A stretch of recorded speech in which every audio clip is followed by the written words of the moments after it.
حضرات کے سامنے بڑے خلاصے سے کہا، اب فقیر عرفانی انداز میں بات کرنے کی کوشش کرے گا جو جس کو اپنے جد اعلیٰ سے فیضان حاصل ہے۔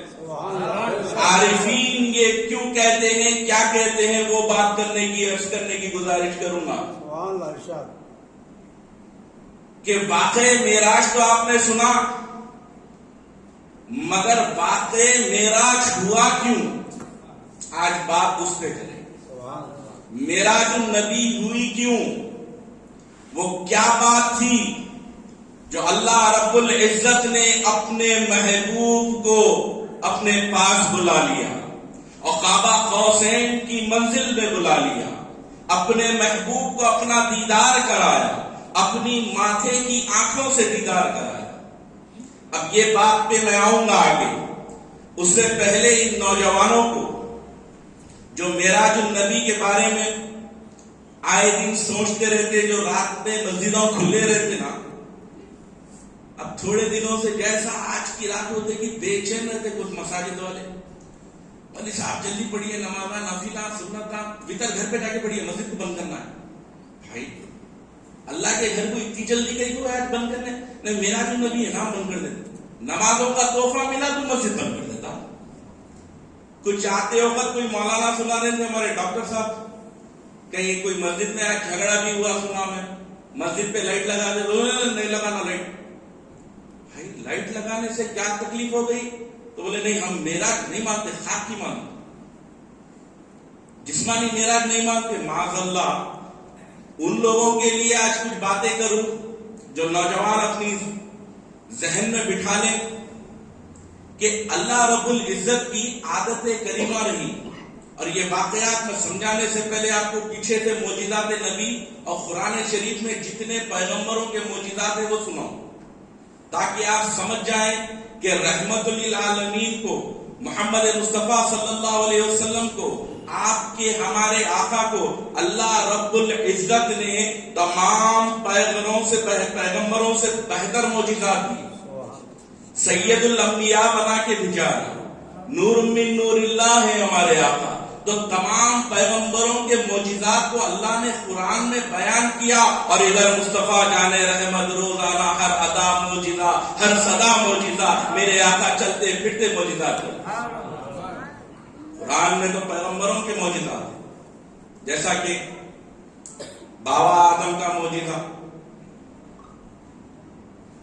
ان کے معجزے کے بارے میں اللہ رب العزت قرآن میں فرماتا ہے وَعَلَّمَ آدَمَ الْأَسْمَاءَ كُلَّهَا، آدم علیہ السلام کو اللہ رب العزت نے تمام چیزوں کا علم دے دیا، ہر شے کا آدم علیہ السلام کے پاس علم ہے، ہر چیز، جیسا کہ میرے پیر و مرشد بھی بیان فرماتے تھے، مائک ہے تو آدم علیہ السلام کو معلوم ہے، 1444 ہجری کے بعد ایسے مائک بھی ہوں گے، آنے والے قیامت تک جو واقعات رونما ہونے والے ہیں، جو ہونے والا ہے، وہ آدم علیہ السلام کو معلوم، ہر چیز کا علم اللہ نے ان کو دے دیا۔ یہ ساری چیزیں سکھا کے آدم علیہ السلام کو بھیجا دیا۔ تو علم کے اعتبار سے آدم علیہ السلام ہر چیز کو جانتے ہیں، ہر چیز کو جاننا ایک ہے اور ہر چیز کو دیکھنا ایک ہے۔ جب اللہ رب العزت نے آدم کو ہر چیز کا علم دے دیا تو محمد مصطفیٰ صلی اللہ علیہ وسلم کو ہر چیز بتا دی۔ اسی لیے تو قرآن میں سبحان الذی اسری بعبدہ لیلا من المسجد الحرام الی المسجد الاقصی میں اللہ رب العزت فرما رہا ہے کہ اللہ چاہتا تھا کہ وہ کامل انسان کو، اپنے محبوب کو اپنے اشعار بتائے، اپنی نشانیاں بتائے، تو اللہ رب العزت نے نبی پاک علیہ الصلوۃ والتسلیم کو آسمانوں کی سیر کرائی، جنت بتائی۔ اب جنت بتائی بولے تو آدم علیہ السلام تو جنت میں رہتے تھے، اور وہ ایسے پیغمبر جنت کا کھانا کھائے آنے سے پہلے۔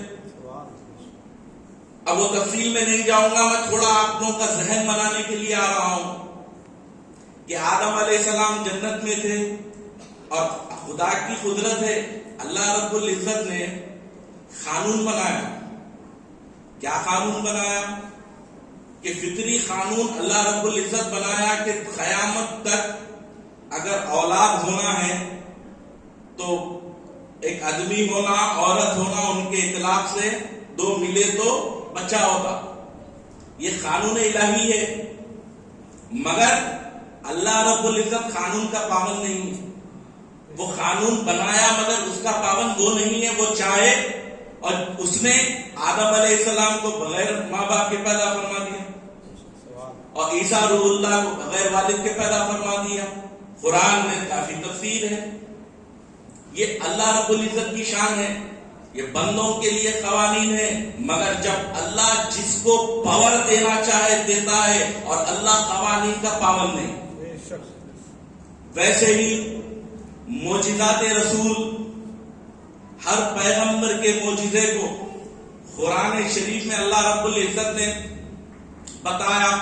تو اب ہر معجزہ اور کمپیریزن کریں گے رسول اللہ صلی اللہ علیہ وسلم کی سیرت میں, حیات النبی میں, کہ ہم یہ معجزے کو ہمارے آقا میں کہاں دیکھیں گے, یہ معجزے کو ہمارے آقا میں کہاں ڈھونڈیں گے. تو نوح علیہ السلام کی کشتی قرآن شریف میں ہے کہ نوح علیہ السلام اللہ رب العزت نے ان کو حکم دیا کہ اے نوح ایک کشتی بناؤ, اور جب ہم حکم دے دیں اس کی نشانیاں یہ ہے کہ زمین میں سے پانی ابلنا شروع ہو جائے, تب ہر مرد عورت, ہر جنس میل فیمیل, ہر ایک کی جوڑی کو اپنی کشتی میں رکھ لینا, ہر ایک کی جوڑی کو کشتی میں رکھ لینا, اور ہم سے کافروں کے بارے میں نہیں کہنا ان کی نجات نہیں کرنے والے.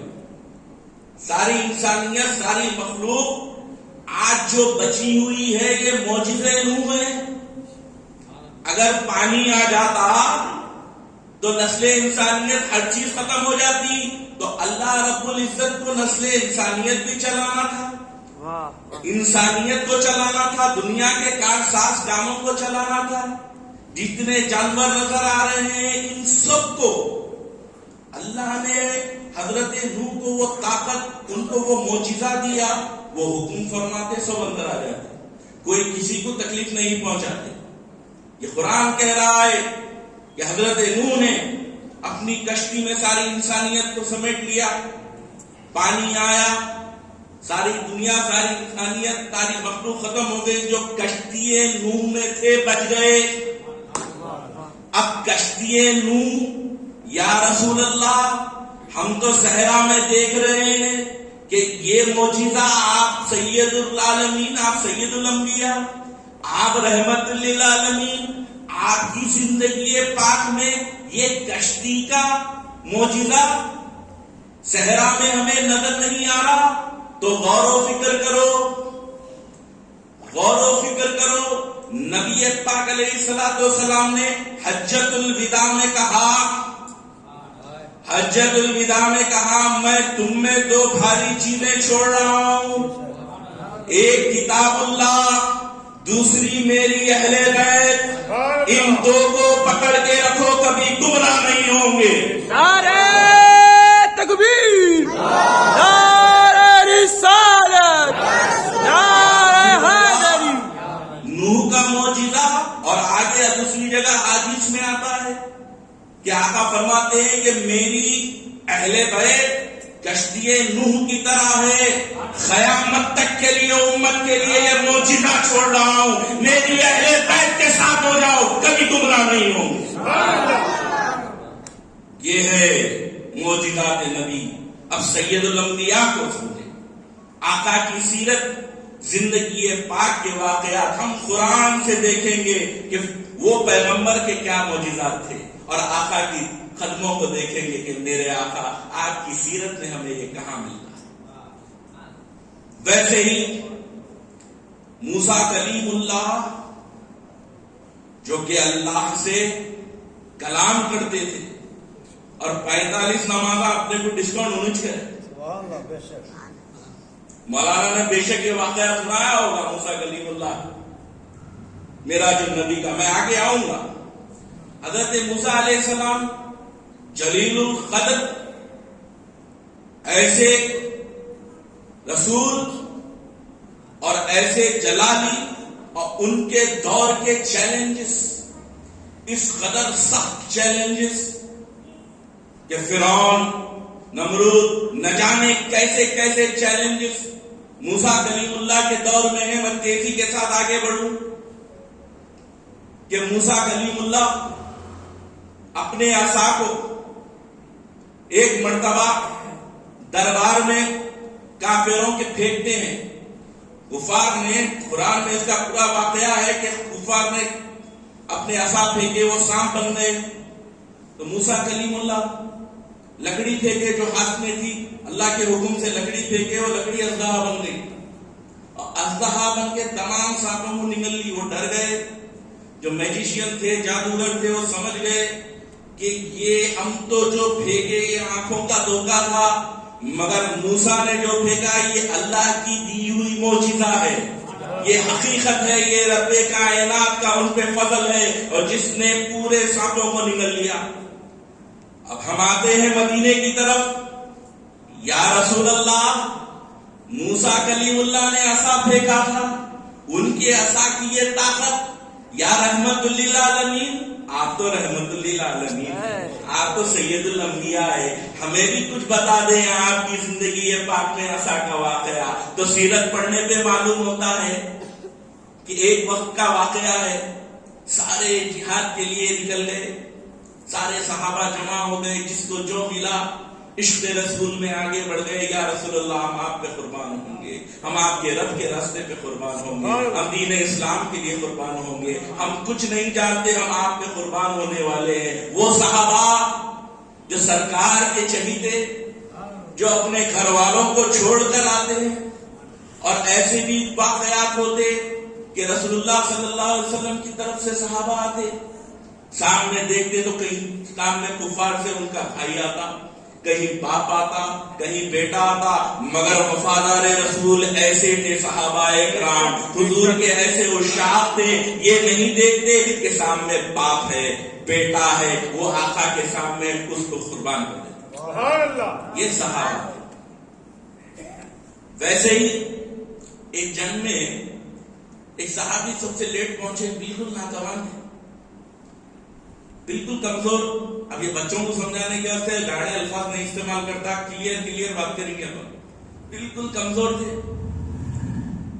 انہوں پہنچ گئے، پہنچ کے بولے یا رسول اللہ، میں آپ پہ قربان ہونا چاہتا ہوں، میں اسلام پہ قربان ہونا چاہتا ہوں، میں اللہ کی راہ میں قربان ہونا چاہتا ہوں. میرے پاس کچھ ساز و سامان، میرے پاس کچھ ساز و سامان نہیں ہے. وہ عصائے موسیٰ تھا جو پھینکے تو اژدہے نکل لیا. اب آقا علیہ السلام جنگ کی ترتیب بنا رہے ہیں، ہاتھ میں لکڑی ہے، ہاتھ میں لکڑی ہے. سرکار پاک علیہ السلام نے دیکھا کہ وہ صحابی کے پاس کچھ نہیں، آقا نے اپنے ہاتھوں سے لگا ہوا وہ عصا دے دیا، کہا لے اللہ کی راہ میں قربان ہو جا، دین اسلام کے لیے قربان ہو جا. وہ صحابی جو نبی پاک علیہ السلام کے ہاتھ سے لگا ہوا عصا لیے، روایتوں میں آتا ہے جنگ کے میدان میں جب وہ کودے تو ان میں وہ توانائی، وہ جوش آ گیا، عصا پکڑتے ہی ان کی کیفیت بدل گئی. اور روایتوں میں آتا ہے کہ 70 مشرکین کی تلواریں کاٹی اور 70 کو جہنم نصیب کیا. یہ معجزہ رسول کائنات ہے. اپنے ہاتھ سے لگا ہوا عصا دے دے تو تلوار لکڑی سے کٹ جائے. یہ مصطفیٰ جان رحمت کا معجزہ ہے. عارفین یہ بیان کرتے ہیں، عارفین یہ بیان کرتے ہیں. کیوں کہ قرآن پاک میں تو اللہ رب العزت نے بے شمار پیغمبروں کے معجزے بتائے، اور کچھ ہمارے کلمہ گو ہے، معاذ اللہ ثم معاذ اللہ، ایسا دکھتا جس کا کلمہ پڑھ رہے معاذ اللہ انہیں سب سے کمزور ہے. جب اللہ رب العزت کو پاور دینا رہا، آدم علیہ السلام کو دے دیا، نوح کو دے دیا، اسماعیل کو دے دیا، ابراہیم خلیل اللہ کو دے دیا، موسیٰ کلیم اللہ کو دے دیا، عیسیٰ روح اللہ کو دے دیا، الغرض قرآن میں 25 پیغمبر رسولوں کے نام سب کو پاورفل دیا۔ اب جب سید الانبیاء کو بھیجایا معاذ اللہ ان کے عقیدے کے اعتبار سے کہ معاذ اللہ ہمارے آقا کو پیٹ پیچھے کا علم نہیں ہے، معاذ اللہ سرکار کے پاس کچھ نہیں ہے، ارے بھائی تم تو قرآن کی نفی کر رہے ہو، یہ تو سید الانبیاء ہے، جتنے معجزے وہ پیغمبروں کے پاس تھے اس سے بہتر سید الانبیاء ہے، سب سے بہتر سید الانبیاء، ارے میرے آقا کی ہر ادا معجزہ۔ اب آؤ میرے آقا، ہم سب کے آقا و مولا، میرے آقا ابراہیم خلیل اللہ کو آگ میں پھینکے، ابراہیم خلیل اللہ کو آگ میں پھینکے، آگ ٹھنڈی ہو گئی۔ میرے آقا آپ کی سیرت میں ایسا کوئی واقعہ جو آگ جلی ہو، دشمنوں نے آگ لگائی ہو اور آپ پہ آگ ٹھنڈی ہو گئی؟ آپ تو سید العالمین ہیں، سید الانبیاء ہیں، آپ کے پاس بھی تو یہ معجزہ نظر آئے۔ تو سرکار پاک علیہ الصلوۃ والسلام کی خون کی برکت سے اللہ رب العزت نے حضور کو یہ معجزہ دیا، آقا کو یہ معجزہ دیا کہ ابراہیم خلیل اللہ آگ میں گئے، اللہ نے حکم دیا آگ ٹھنڈی ہو جائے اور اس قدر ٹھنڈی نہ ہو کہ میرے محبوب ابراہیم کو نقصان پہنچائے، آگ ان کو نقصان نہیں پہنچائی اور ٹھنڈی بھی اس قدر نہیں ہوئی کہ ان کو نقصان پہنچے۔ الغرض ابراہیم خلیل اللہ کا معجزہ، آگ میں جاتے ہیں تو آگ کا کام جلانا ہے مگر ان کو نہیں جلائی۔ تو ہم پہنچے محمد رسول اللہ صلی اللہ علیہ وسلم کی خدمت میں، یا رسول اللہ آگ کا کوئی واقعہ؟ تو احادیث میں آتا ہے، القرآن میں، اور عارفین بیان کرتے ہیں کہ اللہ رب العزت نے وہ چیز، وہ معجزہ نبی پاک علیہ الصلوۃ والسلام کی نسل میں رکھ دیا اور آقا کو کہہ دیا کہ اے میرے محبوب، قیامت کے دن جب سب آگ کی لپیٹ میں ہوں گے، تیری اہل بیت پہ میں جہنم کی آگ حرام کرتا ہوں۔ یہ ہے آقا علیہ الصلوۃ والسلام کی قربت، یہ ہے نبی پاک علیہ الصلوۃ والسلام، یہ ہے عقیدہ۔ ہمیں یہ عقیدہ سنبھال کے رکھنا۔ اب آئیں حاضری دیتے ہیں حضرت عیسیٰ روح اللہ، جب پیدا ہوتے ہیں جھولے میں بولتے ہیں میں اللہ کا بندہ ہوں، اللہ کا رسول ہوں، اللہ نے مجھے کتاب دیا۔ آپ نے علماء سے سنا ہے اور بے شک سننا ہی چاہیے، قرآن ہے کہ کتاب اللہ میں لکھا ہوا ہے، اور قرآن یہ ایسا قرآن ہے جس کے بارے میں اللہ رب العزت فرماتا ہے اس میں کوئی کسی قسم کے شک کی گنجائش نہیں، ذالک الکتاب لا ریب فیہ، 1% بھی نہیں۔ تب عیسیٰ روح اللہ کے پاس یہ پاور، جھولے میں بولے، جھولے میں اعلان نبوت ہو رہا اور جھولے میں تمام معاملات ہو رہے۔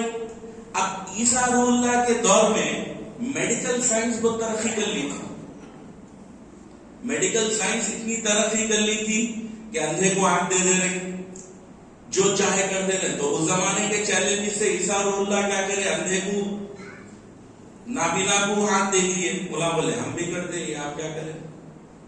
تو پھر عیسیٰ روح اللہ بولے میں کوڑی والے کو مرض دور کر دیتا ہوں، تو بولے وہ ہم بھی کر رہے ہیں۔ الغرض عیسیٰ روح اللہ ہر بیماری کا علاج کرتے معجزے سے، وہ بولتے یہ تو ہم بھی کر رہے ہیں، معجزہ کہاں ہوا؟ معجزہ یعنی خرق عادت، وہ اللہ کی طرف سے پاور نبیوں کو، پیغمبروں کو اللہ دیتا کہ بھئی کوئی دیکھ کے مانتا، کوئی نہیں دیکھ کے مانتا، اور دیکھ کے ماننے والے جو ہے وہ بھی قابل قبول ہے، اور جو نہیں دیکھ کے مانے ان کو صدیق اکبر کہتے ہیں، وہ بھی بات آگے بیان کروں۔ تو عیسیٰ روح اللہ یہ کہنے لگے کہ دیکھ لیے کہ میڈیکل چیلنجز بہت ہو گئے, بہت سارے لوگ ہر چیز کر لے رہے ہیں, تو کہا میں مردے کو زندہ کرتا ہوں, میں مردے کو زندہ کرتا ہوں. وہاں پہ وہ لوگوں کی عقلیں حیران ہو گئی کہ مردہ کیسا زندہ ہوتا, یہ تو انسان کے بس کی بات نہیں. اب ہونا ہو یہ اللہ کرنا یا اللہ کا بھیجا ہوا نبی رسول کرنا, یہ معجزے سے ہونا. تو عیسیٰ روح اللہ, اب غور کریے, قرآن پاک فرماتا ہے کہ عیسیٰ روح اللہ مردے کو کیسے زندہ کرتے, ٹھوکر مار کے کہا قم بإذن اللہ, اللہ کے حکم سے اٹھ جا. تو عیسیٰ روح اللہ کے حکم سے مردے کو زندہ کر دیے. اب اس قوم میں اللہ رب العزت کی علم میں ہے کہ جس کو وہ معجزے سے ہدایت پہ لانا تھا, اسلام میں لانا تھا, وہ لایا, اور جو نہیں ماننے والے معجزے دیکھ کے بھی نہیں مانے. اب ہم اہل سنت والجماعت اس شاہان رسول آقا علیہ السلام کی بارگاہ میں جائیں گے کہ یا رسول اللہ, عیسیٰ روح اللہ مردے کو زندہ کرے, میرے آقا میرے آقا آپ کی زندگی پاک میں. تو ایک وقت کا واقعہ ہے, اب ان نوجوان چھوٹے چھوٹے بچے بھی سنے سمجھے کہ سرکار پاک علیہ السلام سے عشق کیسا کرتے تھے. یہ صحابہ اکرام سے ہی اہل سنت نے سیکھا ہے کہ آقا سے محبت کرنا, آقا سے اتنی محبت کرنا کہ آقا پہ اپنی آل اولاد کو, مال کو, جان کو, ہر شے سے زیادہ نبی پاک علیہ السلام سے محبت کریں, تبھی کوئی مومن بن سکتا. یہ قیامت تک کے رول ہے. کہنا آسان ہے مگر میری بات کو غور سے سنیں. جو میں واقعہ آپ حضرات کے سامنے پیش کر رہا ہوں کہ ایک وقت کا واقعہ ہے. نبی پاک علیہ السلام کے صحابی, عاشق صحابی حضرت جابر رضی اللہ تعالیٰ عنہ سرکار پاک علیہ السلام کے پاس حاضر ہوتے ہیں اور گزارش کرتے ہیں کہ میرے آقا اس فقیر کے گھر آپ قدم رکھنا فرمائیں, میرے آقا آپ میرے گھر آ جائیں, میں آپ کی دعوت رکھنا چاہتا ہوں. سرکار پاک علیہ السلام نے دعوت قبول فرمائی اور اپنے اصحاب کے ساتھ کہا میں آ جاؤں گا کل دوپہر میں, جو بھی وقت تھا.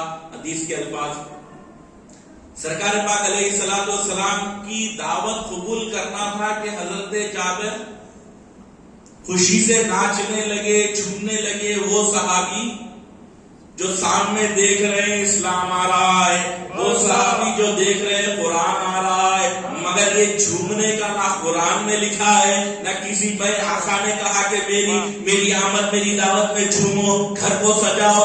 نہیں, وہ عشق صحابہ, اور وہی ہمیں سیکھنا ہے کہ وہ کیسے اس مقام پہ پہنچے کہ آقا سے عشق کی. تو حضرت جابر اپنے گھر کو سجا رہے ہیں, اپنی استطاعت سے زیادہ کر رہے ہیں, میرے آقا کے عشق میں کر رہے ہیں. اور بکرا لائے. میں جلدی بات آگے بڑھتے ہوئے سناؤں کہ بکرا لے کے آئے. اب حضرت جابر کو 2 بیٹے تھے. روایتوں میں آتا کوئی 8 سال, کوئی 10 سال, کوئی 8 سال, کوئی 6 سال. الغرض 2 معصوم بچے تھے, 2 معصوم بچے تھے.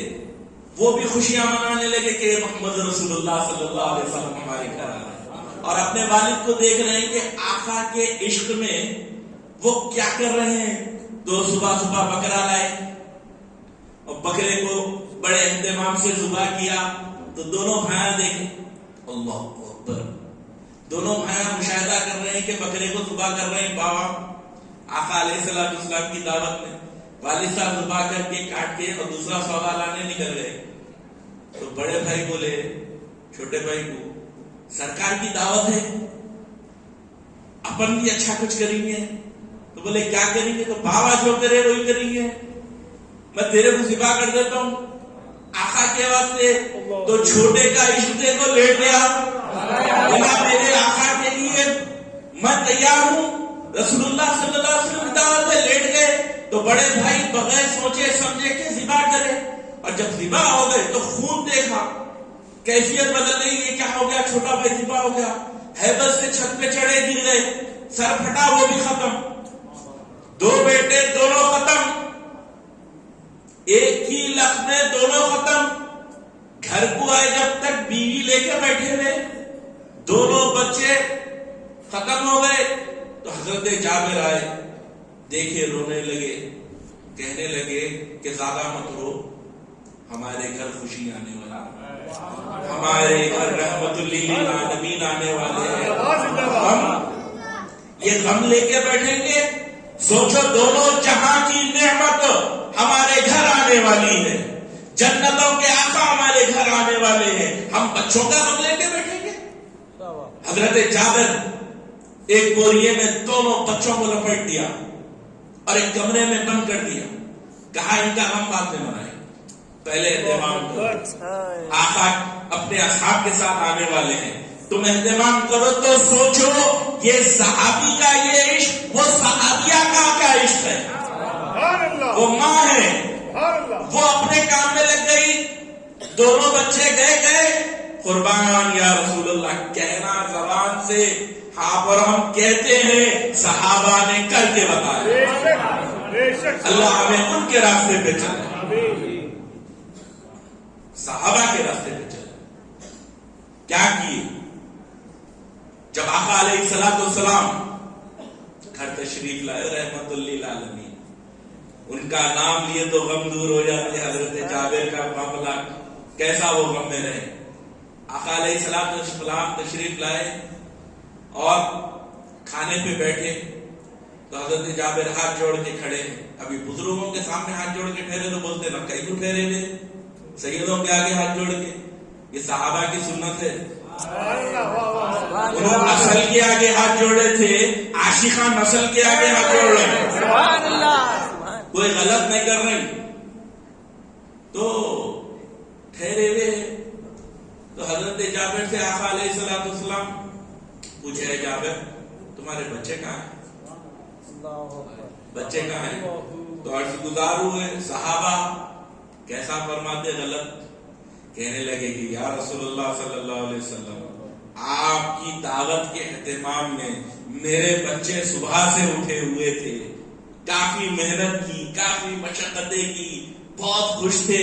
میرے آقا تھک گئے, لمبی نیند سو گئے. میرے آقا لمبی نیند سو گئے. سرکار نے کہا جابر انہیں بلاؤ. تو بولے یا رسول اللہ میں اپنے بچوں کو کیسے, وہ تھک گئے, لمبی نیند سو رہے, میں نہیں اٹھانا چاہ رہا ہوں.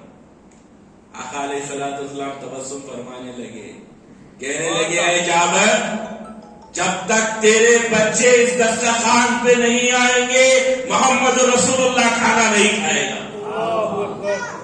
یہ کہنا تھا. حضرت جابر کی آنکھوں سے آنسو رواں ہوئے تو آقا دیکھ کے کیفیت سمجھ رہے ہیں اور کہنے لگے اے جابر, ان بچوں کو جا کے کہے کہ محمد رسول اللہ بلا رہے ہیں. اللہ اکبر, اللہ اکبر, حضرت جابر جو اپنے مرے ہوئے بچوں کو بوریے میں لپٹ کر کونے میں ڈال دیے, حکم رسالت ہوا ہے. سبحان اللہ. جاؤ کہو کہ محمد رسول اللہ بلا رہے ہیں. وہ ایمان, وہ عقیدہ صحابہ کا, وہ دروازے پہ کھڑ کے کہتے اے بچوں تمہیں محمد رسول اللہ بلا رہے ہیں. یہ کہنا ہی تھا کہ دونوں ننھے بچے کھیلتے ہوئے اور اچھی حالت میں, اچھی صحت میں آگے آقا کے بازو بیٹھے. نعرہ تکبیر, نعرہ رسالت, نعرہ سنت. یہ معجزہ ہے میرے آقا. بے شک سبحان اللہ. عیسیٰ اللہ کو ٹھوکر مار کے بسم اللہ بولنا پڑا, وہ بھی اللہ نے دیا معجزہ. یہ زبان محمد رسول اللہ ہے, ڈائریکٹ ہی نہیں, اپنے صحابی کو کہہ دیا تم کہہ دو تو نعرہ رسالت, نعرہ رسالت,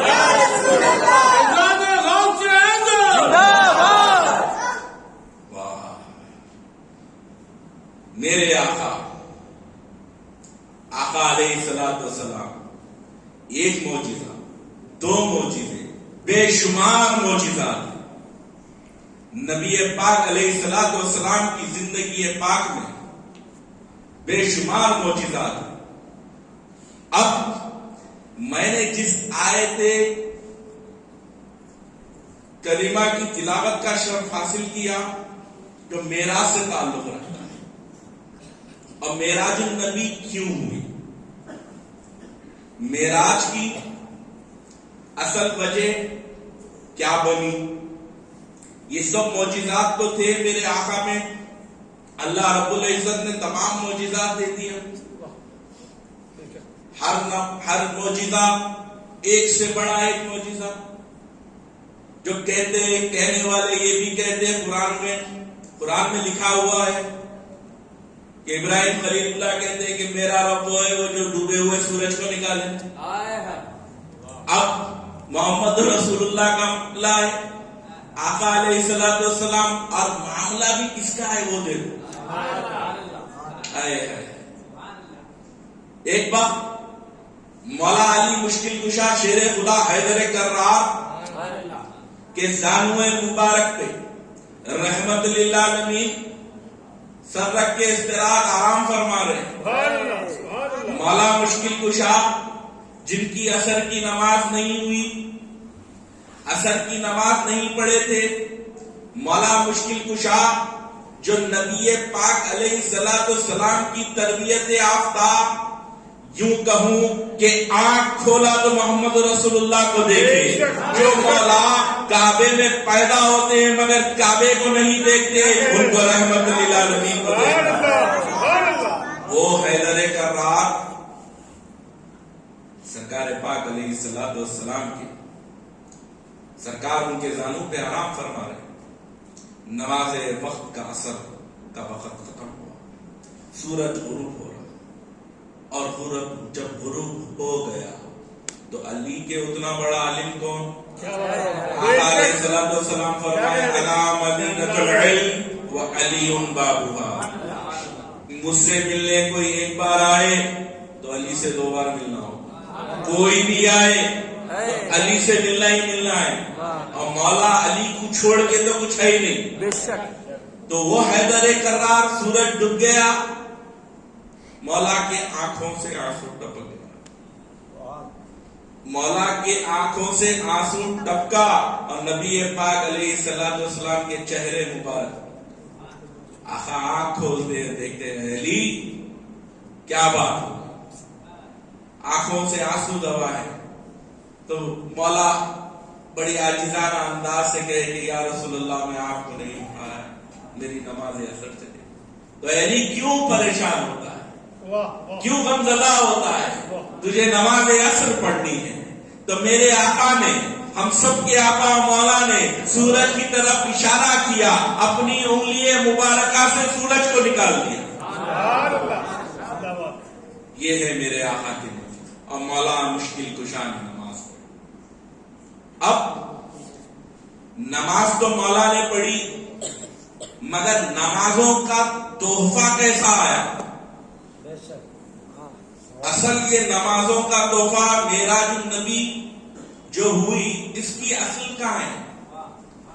تو دور پیچھے سے سمجھنے کے لیے آپ کو پیچھے سے لاؤں کہ سرکار پاک علیہ الصلوۃ والسلام، حضور پاک علیہ الصلوۃ والسلام کو اللہ رب العزت نے آقا کے لیے ایک ایسے مقام کو اور ایسے شخص کا انتخاب فرمایا جس کے بارے میں اللہ رب العزت قرآن میں کہہ رہا ہے کہ بہترین پناہ گاہ، کہ آپ کو محبوب ہم نے یقین پایا تو بہترین پرورش جگہ آپ نے نہیں کی. وہ گھر سرکار ابو طالب کا تھا، وہ گھر سرکار سیدنا ابو طالب کا تھا. سرکار پاک علیہ الصلوۃ والسلام کے شفیق چاچا جو اسلام کے لیے، آقا کے لیے ایسی ڈھارس تھے، نبی پاک علیہ الصلوۃ والسلام کو مکے کے قریش کے جو کفار مشرکین میرے آقا پہ نظر نہیں اٹھا سکتے، ہر وقت وہ سازشیں کرتے کہ آقا کا معاذ اللہ قتل کرنے کی بھی سازش کرتے، مگر سرکار ابو طالب بیچ میں آ جاتے، وہ ان میں ایسا رہتے اور ان کو روکتے رہتے، کہتے ہیں کہ محمد تو امین ہے، صدیق ہے، عدل کرنے والے ہیں، انہوں نے تو جھوٹ سے چھڑایا ہے، انہوں نے تو بیواؤں کی دستگیری کرنا سکھایا ہے، وہ باتیں تو صرف اچھی کرتے ہیں، وہ کیا کہتے ہیں، وہ تو صرف ایک اللہ کی عبادت کے قائل ہیں، وہ ایک اللہ کی عبادت کی قائل ہے، تم ان سے دشمنی نہیں کرنا، اگر میرے بھتیجے کے قریب بھی پہنچو گے تو مجھے سامنے پاؤ گے۔ ان کا روپ و دبدبا تھا، ان کو کثیر العیال اولاد تھی۔ سرکار ابو طالب جب حضور پاک علیہ الصلوۃ والسلام کے ہر وقت حارس بنے ہوئے تھے، وہ سال ایک ایسا سال آیا کہ سرکار ابو طالب کا انتقال ہو گیا اور محسن اسلام اما جان سیدنا خدیجۃ الکبریٰ سلام اللہ علیہا وصال فرما گئے۔ یہ دو وہ لوگ ہیں جو آقا علیہ الصلوۃ والسلام پہ اپنی زندگی نچھاور کرتے، آقا کے مشن کے لیے اپنی زندگی نچھاور کرتی۔ رسول اللہ صلی اللہ علیہ وسلم میرے آقا اپنے مشن کے لیے، اپنے اصحاب کے لیے کچھ مال و غنیمت چاہتے، پیسہ چاہتے تو سیدنا خدیجۃ الکبریٰ اما جان آقا علیہ الصلوۃ والسلام کے سامنے اپنی ساری دولت جمع کرتی، اور اتنی جمع کرتی کہ آقا علیہ الصلوۃ والسلام اس جگہ چھپ جاتے اور وہ اس جگہ ٹھہری رہتی۔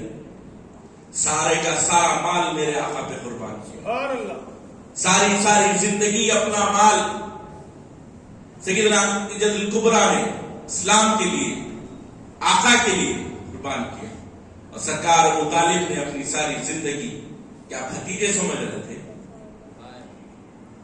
بھتیجے کے لیے اپنے بیٹوں کو کوئی قربان کرتے، بچے کے لیے یتیم بھتیجے کا حق مارتے، یہ فطرت انسانی ہے۔ وہ سرکار ابو طالب ہے، یتیم بھتیجے پہ اپنے بچوں کو قربان نہیں کر رہے تھے، محمد رسول اللہ پہ اپنی اولاد کو قربان کر رہے تھے۔ ایک نہیں، جب شعبہ ابی طالب میں سرکار سیدنا ابو طالب کو رسول اللہ صلی اللہ علیہ وسلم کو قید کر دیا گیا، مکے کے قریش نے آقا علیہ الصلوۃ والسلام کا سوشل بائیکاٹ کیا، خاندان نبی کا سوشل بائیکاٹ کیا، تو سرکار ابو طالب شعبہ ابی طالب نے لے کر اپنے شہزادگان کے ساتھ حضور پاک علیہ الصلوۃ والسلام کو رکھ لیا، اور رات کے کسی حصے میں اٹھتے اور کہتے یا محمد آپ اس جگہ سے اٹھ جائیے، اے علی تم اس جگہ لیٹ جاؤ، پھر دوسری بار ہوتی تو کہتے یا محمد صلی اللہ علیہ وسلم آپ وہاں سے اٹھ جائیے، اے اخی تم اس جگہ لیٹ جاؤ۔ تو ایک مرتبہ رسول پاک علیہ الصلوۃ والسلام نے پوچھا اے چچا، رات کے اس پہر آپ ہر وقت مجھے اٹھاتے ہیں اور اپنے بچوں کو ادھر لٹاتے ہیں اور مجھے دوسری جگہ لٹا دیتے ہیں؟ تو کہنے لگے بھتیجے، مشرکین مکہ رات میں سوراخوں سے جھانک کر آپ کے سونے کی جگہ پتہ لگا لیتے ہیں، وہ دیکھ لیتے ہیں کہ محمد عربی کہاں سو رہے ہیں۔ میں نہیں چاہتا کہ آپ کو کوئی نقصان ہو، اگر بلا آئے تو میری اولاد قربان بچ جائے۔ فیضان ابو طالب، فیضان ابو طالب، یہ خاندان رسول ہے، خاندان رسول نے جو قربانیاں دی پہلے خاندان نے دی،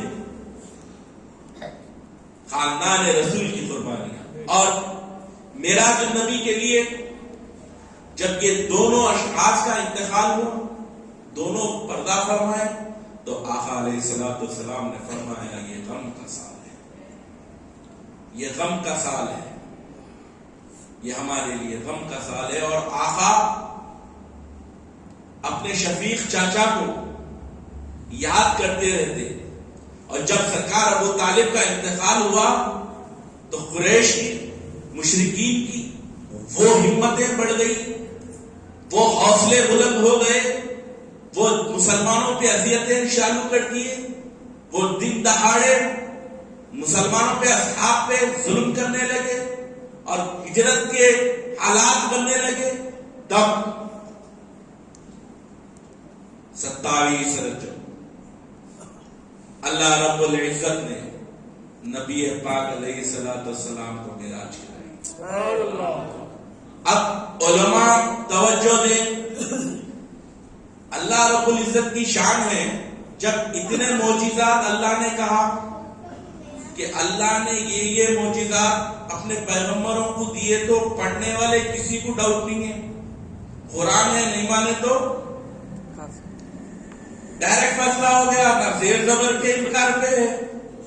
تو پورے معجزات مان رہے ہیں، نہیں مانتے تو کیا؟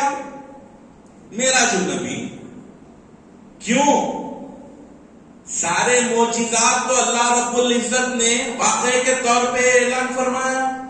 صالح علیہ السلام کی اونٹنی کے بارے میں بولا یہ میری اونٹنی ہے، وہ جیسا چاہتے تھے ویسا معجزہ ہو گیا. مگر معراج النبی کے بارے میں آنے سے پہلے اللہ نے پہلے خبردار کیا، سبحان الذی، اللہ نے پہلے اپنی پاکیزگی بیان کی. پاک ہے وہ ذات جس نے اپنے مقرب بندے کو، محبوب کو رات کے تھوڑے سے حصے میں مسجد حرام سے مسجد اقصی لے گئی. اللہ رب العزت نے اس معجزے کو بیان کرنے سے پہلے کوئی شک و شبہات ختم کر دینا، اسی لیے کہا اپنی پاکیزگی بیان کی. جو اللہ کو پاک مانے وہی معراج النبی کا قائل ہوگا، وہی معراج النبی کا قائل ہوگا. ساری کائنات بنانے والا، قادر مطلق، وحدہ لا شریک، ساری کائنات بنا دیا. 1,24,000 کموں پہ شمبیا کو بھیجا، تمام معجزات دیے. ہر وہ شے، سانس لینے کے لیے سانس دی، ہوا دی، پانی، ہر وہ چیز جب اللہ رب العزت کی مان رہے ہو تو اللہ بول رہا ہے پاک ہے وہ ذات جس نے اپنے محبوب کو سفر کرا. اس میں شک ہے تو شک اس پہ نہیں ہے، تمہارے ایمان کا معاملہ ہے. اپنے آپ کو درست کرو. اب اس آیت کو عارفین کس نظر سے پڑھتے؟ ساری آیت میں تو لے کے جانے کا، اپنے اشعار، اپنی نشانیاں بتانے کا ذکر ہے، مگر آخر میں مولانا توجہ، هو السمیع البصیر، اللہ خوب سننے والا ہے اور دیکھنے والا ہے. اے پاک پروردگار، تو نے اپنی پاکیزگی بیان کی، واقعہ معراج بیان کیا، پھر آخر آیت کے حصے میں یہ فرما رہا ہے کہ اللہ اب سننے والا ہے اور دیکھنے والا ہے. تو عارفین کہتے ہیں وہ سمیع البصیر کا معاملہ کیا تھا کہ جب نبی پاک علیہ السلام رات کے اندھیرے میں لیٹ کر اپنے شفیق چچا ابو طالب کو یاد کرتے تو اللہ سن رہا تھا. اپنے دل میں حضور سیدہ خدیجہ کبریٰ کو یاد کرتے تو اللہ سن رہا تھا. اللہ کہہ رہا ہے ہم بہت سننے والے اور بہت دیکھنے والے ہیں.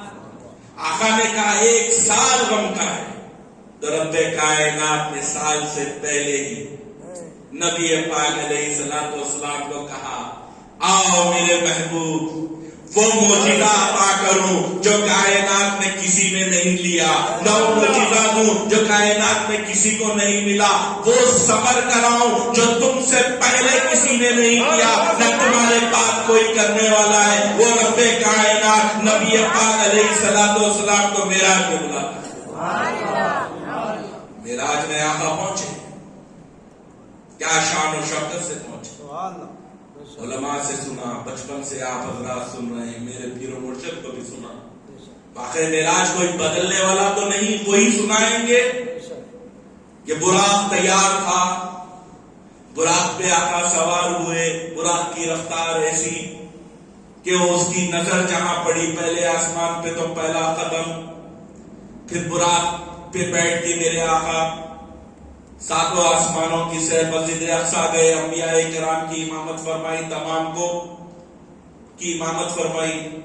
اب یہاں پہ تھوڑا سا میں سمجھاؤں, یہ اہتمام ہوتا ہے. خود انسان آ سکتا, خود طاقت رکھتا, مگر جب میزبانی ہوتی نا, مہمان کو بلانے کا تو اہتمام نہیں کرتے. مہمان کو بلا تو اہتمام کرتے.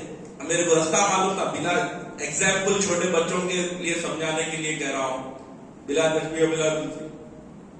میرے کو رستہ معلوم تھا, لوکیشن بھیجا دیے تھے, مگر پھر بھی روڈ پہ آگے ٹھہرے ہوئے تھے حضرت سمیع اللہ صاحب. اب ان کو بھی میں بچپنے سے دیکھ رہا ہوں, یہ ایسے عاشق, یہ ایسے اہل سنت کے خدمت گزار. میں چھوٹے رہنے سے ان کو دیکھ رہا ہوں, والد پیر و مرشد کے وقت کے لیے کئی ٹھہرتے, کئی بار آتے, اور والد بزرگوار پیر و مرشد بھی ان کو بہت چاہتے. یہ وہ لوگ ہیں جو اپنی زندگی کا کام کرتے ہوئے عقیدے اہل سنت کے لیے پوری زندگی وقف کر دی ہے. ان کی سروسز بھی دیکھنے کی ضرورت ہے. یہ اپنی آخرت کا کیسا سودا کر رہے ہیں. ضروری نہیں کوئی مائک پہ بیٹھ کے کام کر لے, کوئی مدرسے میں بیٹھ کے کر لے. بیک گراؤنڈ میں کون ہے دیکھو, بیک گراؤنڈ میں کون ہے دیکھو. ویسے ہی ہے اسلام کی تاریخ. سرکار لکھ فرماتے, صحابہ اپنے سروں کی قربانی دیا, قربانیوں کی, اس لیے ان کا وہ مقام ہے. اور جو اہل سنت کی خدمت انہوں نے کی, اللہ رب العزت ان کو صحت دے, عمر میں برکت دے, ان کی خدمت کو قبول فرمائے. ایسے بھی جانثار ہے, تو لوکیشن بھی جاتی ہے تو آ جاتا تھا, مگر آ گئے انہوں. ویسے ہی معراج کا واقعہ ہے, اللہ رب العزت اہتمام فرمائے. جبرائیل امین کو بولے, کس کو بلا رہے, نور من نور اللہ, وہ ذات جو معراج کے لیے جا رہی ہے. آقا علیہ الصلوۃ والسلام ارشاد فرماتے ہیں کہ آدم ابھی مٹی پانی کے بیچ میں تھے, میں اس وقت بھی نبی تھا. وہ رحمت للعالمین. قرآن پڑھو تو معلوم ہو. ایک واقعہ آقا کا یہ بھی سنا دوں, سارے معجزات ہر پیغمبر کے دیکھ لو, ان کی زندگی میں ہیں. اور یہ سید الانبیاء کا معجزہ دیکھو جو قرآن بول رہا, ذالک الکتاب لا ریب فیہ, شک کی گنجائش ہی نہیں ہے. اب یہ قرآن پڑھے تو معلوم ہو رہا, ابرہہ بادشاہ مکے میں داخل ہوا, مکے میں داخل ہوا بڑی پلاننگ کے ساتھ. ہاتھی والا لشکر لے کے بولا, آپ کون؟ ہاتھی والے لشکر کو, مدمس ہاتھیوں کو لے کے داخل ہو گیا. سرکار ابو طالب عبد المطلب تھے, بولے جس کا گھر ہے وہ بچا لیتا. آپ نے اپنے جانوروں کو لے کے نکل گئے. وہ عبد المطلب حضور کے دادا. اب یہ واقعہ میں زیادہ طویل نہیں کروں گا. یہ واقعہ کب کا ہے؟ روایتوں میں آتا ہے اصحاب فیل کا واقعہ نبی پاک علیہ الصلوۃ والسلام کی ولادت سے پہلے کا. کوئی سال, کوئی 2 سال, کوئی 6 مہینے, کچھ بھی بولو, پورے روایتیں یہ ہے کہ یہ واقعہ نبی پاک علیہ الصلوۃ والسلام کی ولادت سے پہلے کا. مگر قرآن پڑھے تو سمجھ میں کچھ الگ آ رہا. الم ترى کیف فعل ربک باصحاب الفیل, اے میرے محبوب کیا آپ نے نہیں دیکھا آپ کے رب نے ہاتھی والوں کا کیا حشر کیا. ارے ہمارے آقا و مولا وہ ہیں جو دنیا میں آنے سے پہلے بھی دیکھ رہے تھے یہ معجزے رسول. یہ سرکار کا معجزہ ہے, یہ آقا کا معجزہ ہے. درود شریف پڑھیے. نبینا مولانا محمد وعلی آل سیدنا مولانا محمد مبارک وسلم صلاۃ و سلام علیہ.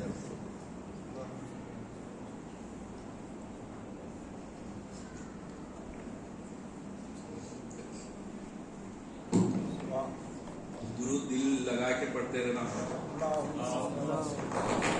یہ وہ ایک ایسا عمل ہے جو اللہ کا راستہ کام ہے. سبحان اللہ. اللہ کا راہ وہ بڑا کام ہوتا ہے. بے شک اللہ اس کے فرشتے جو کام کرے وہ بڑا کام ہے. اور قرآن میں اللہ رب العزت فرما رہا ہے کہ ان اللہ و ملائکتہ یصلون علی النبی یا ایھا الذین آمنوا صلوا علیہ وسلموا تسلیما. اللهم صل على سيدنا مولانا محمد وعلى آل سيدنا مولانا محمد وبارك وسلم. اب درود کی فضیلت میں بھی ایک بات، سرکار پاک علیہ الصلوۃ والسلام کو معراج النبی ہوئی، آقا علیہ الصلوۃ والسلام معراج کو گئے. میں آگے سناؤں، پہلے یہ واقعہ کمپلیٹ کر لوں کہ آقا علیہ الصلوۃ والسلام کا اہتمام ہوا، براق پہ بیٹھے.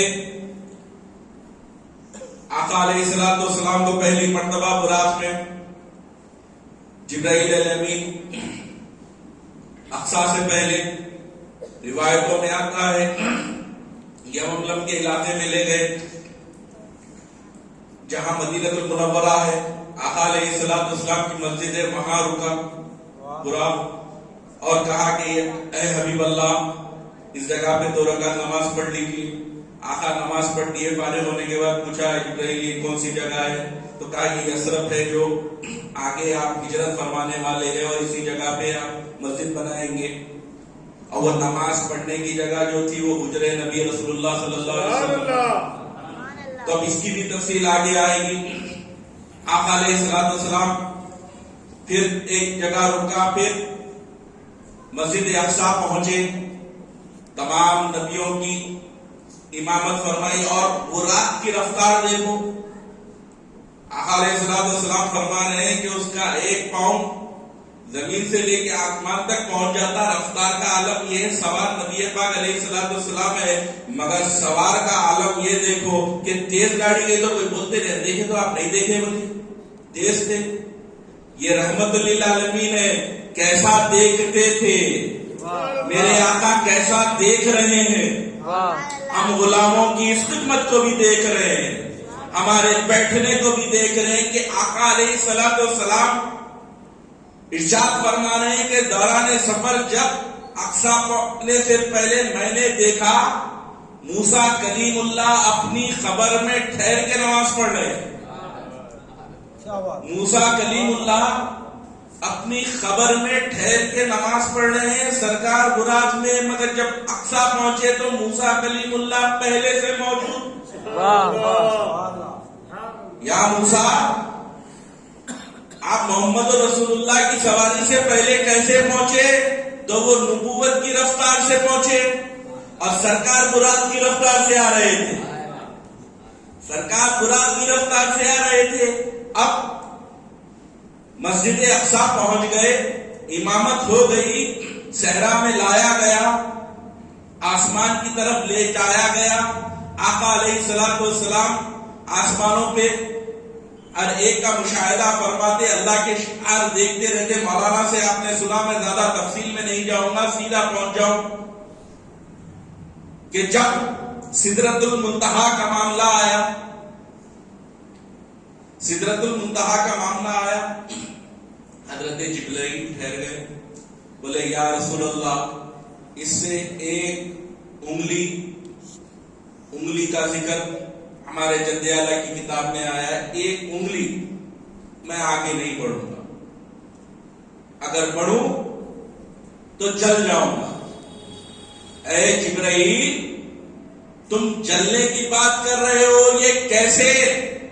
تو کہا اب یہاں سے حقیقت محمدی کھلنے والی، حقیقت محمدی ظاہر ہونے والی ہے، میں اس سے آگے نہیں جا سکتا. اب جبرائیل امین رک گئے.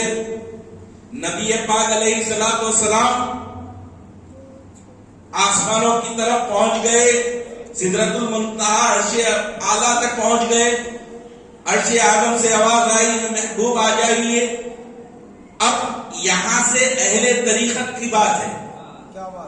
اب پی ایچ ڈی کی گفتگو، جیسا مولانا علماء بولتے نا، طفل مکتب کے سامنے طفل مکتب کی کرنا، مولوی کے سامنے مولوی کی، کامل کے سامنے کامل کی، اب اس کے بعد مفتی صاحب کے سامنے مفتی کی. تو لینگویجز دیکھ کے، اسٹیٹ دیکھ کے کرنا، یہ عاشقوں کا مجمع ہے. تو اب عاشقوں کے مجمع میں یہ واقعہ بھی سنا دوں. اہل طریق ہے، سارے کے سارے اہل طریقت میں ہیں، تو اہل طریقت کو یہ واقعہ بھی سنا دوں. اب جب سید الانبیاء کا ذکر چل رہا ہے تو سید الاولیاء کی بھی بات کر لیں. سید الاولیاء کی بھی بات کر لیں. اللہ رب العزت کو یہ منظور تھا کہ اللہ رب العزت نے سرکار کو یہ انعامات بتانا تھا کہ اے میرے محبوب کیوں غمزدہ ہوتے ہو؟ تمہاری امت کے انعامات دیکھو، تمہاری امت کے انعامات دیکھو. اپنے گھر والے خاندان والوں کے لیے کیوں غمزدہ ہوتے ہیں؟ ان کو بھی دیکھو. اور تمہاری نسل میں آنے والوں کو بھی دیکھو، تمہاری نسل میں کیسے کیسے آنے والے ہیں ان کو بھی دیکھو. تو جب نبی پاک علیہ الصلوۃ والسلام اللہ رب العزت کے عرش تک ہیں اور اوپر چڑھنا ہے، جانا چاہتے ہیں، تو یہ اللہ نے اپنی حکمت سے فاصلہ رکھا. مصطفیٰ جان رحمت مسکرا رہے ہیں. اللہ رب العزت نے ایک روح کو حکم دیا، اے روح تو حاضر ہو.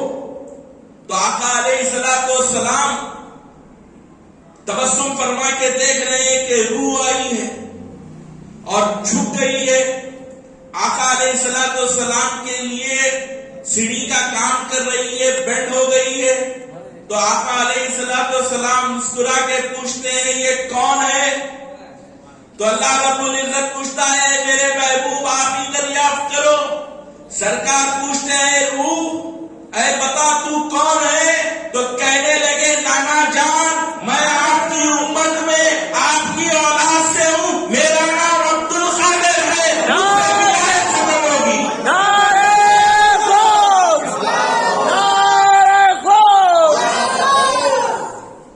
میرا نام عبد القادر ہے. اللہ رب العزت نے فرمایا میرے محبوب انعامات تو دیکھو، تمہاری امت میں میں نے ایک ایسے ولی کو پیدا کر رہا ہوں جس پہ ولایت ختم ہوگی جیسا آپ پر نبوت ختم ہوگی. سرکار پاک علیہ الصلوۃ والسلام غوث پاک کی پشت مبارکہ پر دونوں قدم رکھ کر عرش عالم میں. اسی لیے تو پیرانے پیر غوث پاک کہتے ہیں کہ میری گردن پہ میرے جد اعلیٰ کے قدم ہے اور میرے قدم تمام ولیوں کی گردنوں پر. کیوں کہا؟ اور جب غوث پاک کی پشت مبارک دیکھا کرتے تو سرکار پاک علیہ الصلوۃ والسلام کے دونوں قدموں کا نشان. سبحان اللہ. آنے والے 400 سال کے بعد ہے غوث پاک. مگر اللہ رب العزت نے بتایا میرے محبوب تمہاری امت کے انعامات کو دیکھو، اپنی تمہاری امت کے انعامات کو دیکھو. اور سرکار میرے آقا اور آپ کے آقا کو پیدا ہونے سے آقا علیہ الصلوۃ والسلام نے ولادت سے آنکھ کھولنے سے آنکھ بند کرنے تک اور قیامت تک ایک ہی میرے آقا کی زبان پہ یا ربی حبلی امتی، اے رب میری امت کو میرے حوالے کر دے، اے رب میری امت کو بخش دے. وہ نبی جنہوں نے کبھی اپنی امت کو نہیں بھولا اور امت نے بھی قسم کھا لی یا رسول اللہ آپ کا ذکر کرتے رہے. تو سرکار پاک علیہ الصلوۃ والسلام جب قاب قوسین کی منزل میں گئے، اب وہ ایسا مقام ہے جہاں پر زیادہ لگشائی کسی نے کی نہیں، کیونکہ وہ رب کائنات نے اپنے محبوب کو نوازا. اور یہ کتنا ٹائم تھا، کتنا عرصہ تھا، کسی کو نہیں معلوم. جیسا مولانا نے کہا تحیات للہ والصلاۃ والسلام علیک ایھا النبی، سارے فرشتوں نے کہا اشہد ان لا الہ الا اللہ واشہد ان محمدا عبدہ ورسولہ. نمازوں کا تحفہ ملا، 50 نمازیں ملی. آقا علیہ الصلوۃ والسلام واپس ہوئے، 50 نمازیں لے کے واپس ہو رہے ہیں. موسیٰ کلیم اللہ مل گئے. وہ موسیٰ جن کو شوق تھا اللہ رب العزت کو اپنی آنکھوں سے دیکھنے کا. اللہ نے کہا موسیٰ تم مجھے نہیں دیکھ سکتے، تجلی دیکھے تو یہ حال ہوا. مگر اللہ رب العزت اپنے موسیٰ بندے کو محبوب کو اور ایک موقع عنایت فرمایا کہ وہ اپنے رحمت للعالمین کے راستے کھڑے ہو گئے اور عرض گزار ہوئے کہ یا رسول اللہ آپ کی امت 50 نمازیں نہیں پڑھ سکتی، 12 بجے کم کرا لیجیے. تحفہ اللہ کا، امت رسول اللہ کی، موسیٰ کلیم اللہ کم کرا رہے. تو آقا کی آنکھوں میں اللہ کے جلوے وہ دیکھ رہے تھے جو کوہ طور پہ دیکھے تاب نہیں لائے. یہ رحمت للعالمین کی آنکھیں ہیں کہ آنکھوں میں موسیٰ بھی دیکھتے ہیں تو ان کو کچھ